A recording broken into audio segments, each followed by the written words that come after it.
नमस्कार मित्रों, मैं D.R. Sahu, assistant professor government college Chhura से। आज हम पढ़ेंगे तुलनात्मक राजनीति के अंतर्गत उसका अर्थ, क्षेत्र, विषय, उसकी प्रकृति, उसका महत्व और उसकी क्या समस्याएं हैं। इन सारी चीजों का जो है अध्ययन करेंगे। चलो शुरुआत करते हैं। सबसे पहली बात तो यह है कि तुलनात्मक राजनीति वास्तव में क्या है। तुलनात्मक राजनीति क्या है? जैसे कि स्पष्ट है, यहां पर जो है दो अक्षरों से बना हुआ है, तुलनात्मक और राजनीति। तुलनात्मक का अर्थ होता है तुलना करना, जैसे कि दो चीजों का तुलना करना, दो देशों का तुलना करना। और राजनीति का अर्थ है राज्य करने की नीति। इसके अंतर्गत जो है राज्य की संस्थाएं, दबाव समूह, कार्यपालिका, विधायिका, न्यायपालिका, इसके अतिरिक्त हित समूह, आर्थिक संस्थाएं, ये सारी चीजें आती है। कुल मिलाकर अगर देखा जाए शाब्दिक अर्थ में तुलनात्मक राजनीति का अर्थ है दो देशों की राजनीतिक संस्थाओं का अध्ययन करना। यहां पर जो है तुलनात्मक राजनीति की आखिर जरूरत क्यों है, इसके संदर्भ में अगर देखें तो मैं एक उदाहरण से आपको समझाने का प्रयास करूंगा कि जैसे कि एक गांव है और वहां पर दो परिवार अगर देखें, एक परिवार सुख समृद्धि है और दूसरे में जो है दरिद्रता है, कलह है, झगड़ा लड़ाई हो रहा है। दोनों परिवारों का अगर हम जो है तुलनात्मक अध्ययन करें तो देखेंगे कि वास्तविक कारण क्या है झगड़ा लड़ाई का और वास्तविक कारण क्या है सुख समृद्धि का। तो यहां पर स्पष्ट है कि राजनीति विज्ञान में भी तुलनात्मक राजनीति इसलिए की जाती है कि हम जो है तुलनात्मक राजनीति के माध्यम से अच्छा शासन कैसे प्राप्त कर सकते हैं, शासन में जो समस्याएं हैं उसको कैसे दूर कर सकते हैं। इसलिए हम जो है तुलनात्मक राजनीति का अध्ययन करते हैं। और इसी उद्देश्य को लेकर के शुरुआत जो है अरस्तु ने किया था।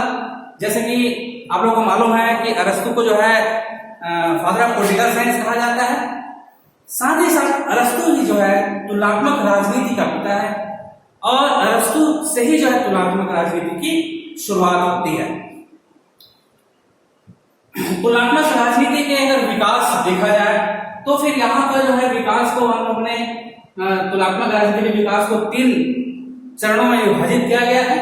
सबसे पहला है अरस्तु से 1945 तक का चरण, मतलब कि अरस्तु से द्वितीय विश्व युद्ध तक जो है 300 BC से जो है द्वितीय विश्व युद्ध तक। दूसरा जो है 1945 से 1970 तक और तीसरा है आपको 1970 से आज तक। ये 3 चरणों में इसका जो है विकास को हम जो है समझने का प्रयास करेंगे। यहाँ पर सबसे पहला चरण है जिसमें अरस्तु से लेकर के द्वितीय विश्व युद्ध तक जो है ये पहला फेज आता है। पहला चरण आता है तुलनात्मक राजनीति का।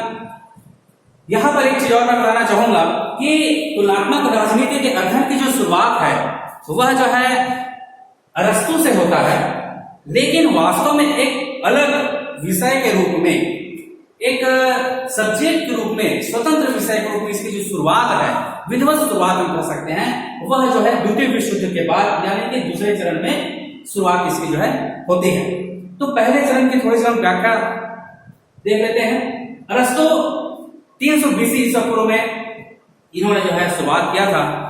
आप लोगों को मालूम है एथेंस का रहने वाला था जो अरस्तु, वह जो है उस समय एथेंस में सिविल वार हुआ करता था और एथेंस में शासन अस्थिर था, स्थिरता नहीं थी। इससे जो है अरस्तु काफी परेशान था और वह जो है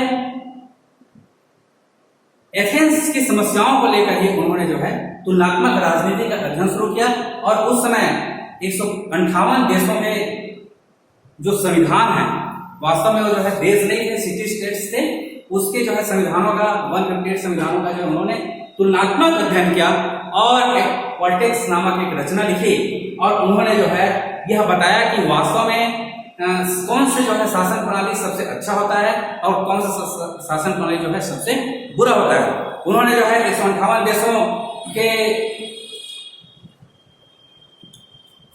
अध्ययन करने के पश्चात शासन प्रणाली को 6 भागों में विभाजित किया, जैसे कि आप लोग को मालूम है, और उन्होंने जो है राजतंत्र को सबसे अच्छा शासन माना।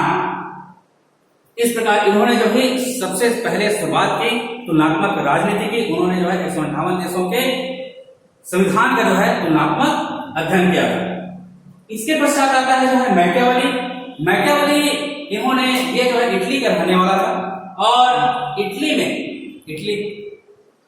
का रहने वाला था, और इटली में जो है उस समय अराजकता की स्थिति थी, और उस समय जो है गृह युद्ध की स्थिति जो है उस समय था। तो इन्होंने जो है पुस्तक लिखा है द प्रिंस, और प्रिंस में इन्होंने जो है तुलनात्मक राजनीति का जो है इन्होंने जो है शुरुआत किया था।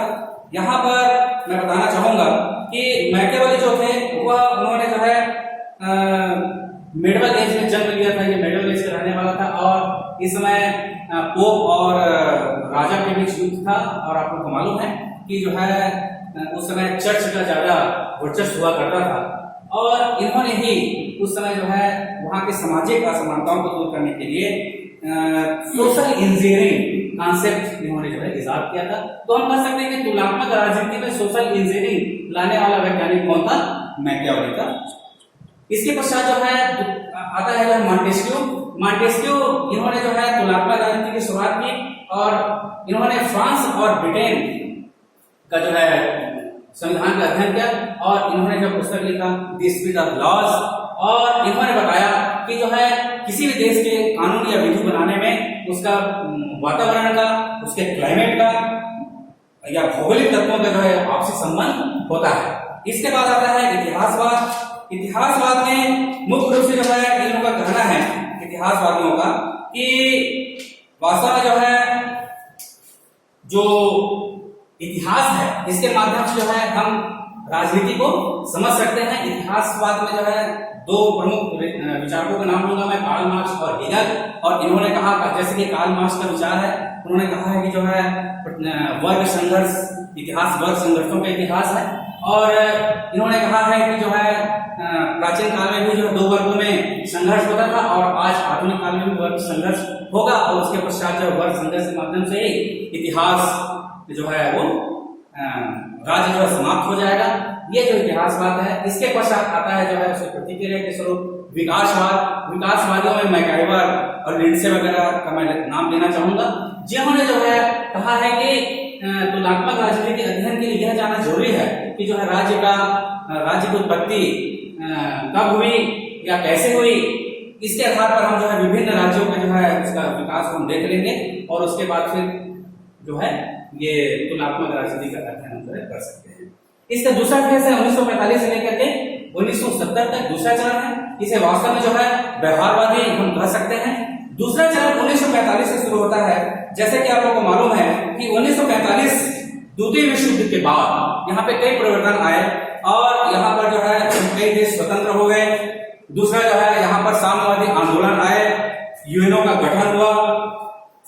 अब जो है पहले क्या होता था इस फेज में? पहले क्या होता था कि तुलनात्मक राजनीति का जो अध्ययन है वह जो है यूरोप तक सीमित था। अब द्वितीय जो चरण है उसमें जो है एशिया और अफ्रीका यहाँ तक जो है तुलनात्मक राजनीति का अध्ययन जो है होने लगा था। इसमें जो है जो महत्वपूर्ण बिंदु है द्वितीय चरण में वह है अनुभवात्मक अध्ययन।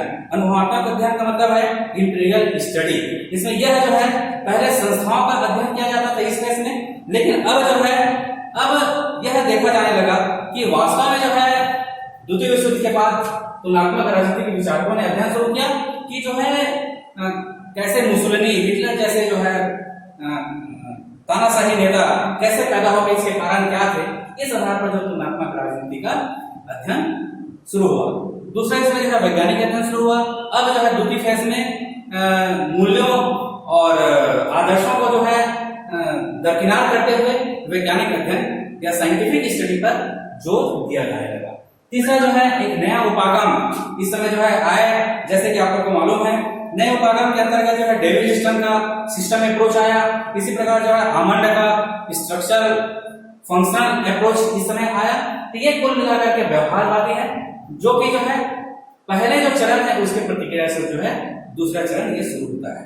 तीसरा चरण 1970 से लेकर आज तक, इसमें जो है तीसरे चरण में क्या है, इसमें यह देखा गया है कि जो नई अप्रोचेस हैं या फिर जो उत्तर व्यवहारवाद है या उत्तर आधुनिकतावाद का जो न्यू लिबरलिज्म है या लोकतंत्र की समस्याएं क्या है या कंटेम्पररी सिनेरियो में क्या चल रहा है ना, इन सारी चीजों को जो है इसमें अध्ययन किया जाने लगा था।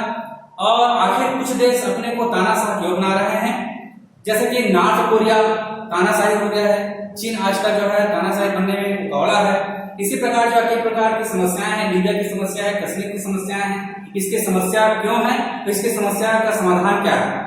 इसके अतिरिक्त जो है वोटिंग बिहेवियर पर विशेष रूप से ध्यान दिया जाने लगा है, इसका अध्ययन किया जाने लगा है किसी केस में, और यह भी अध्ययन किया जा रहा है तुलनात्मक अध्ययन कि वास्तव में जो है वोटिंग जो बिहेवियर है वो बार बार चेंज क्यों हो रहा है। ये जो है विकास के 3 चरण इसके अंतर्गत जो है हम ले सकते हैं। इसके बाद फिर जो है इसके बाद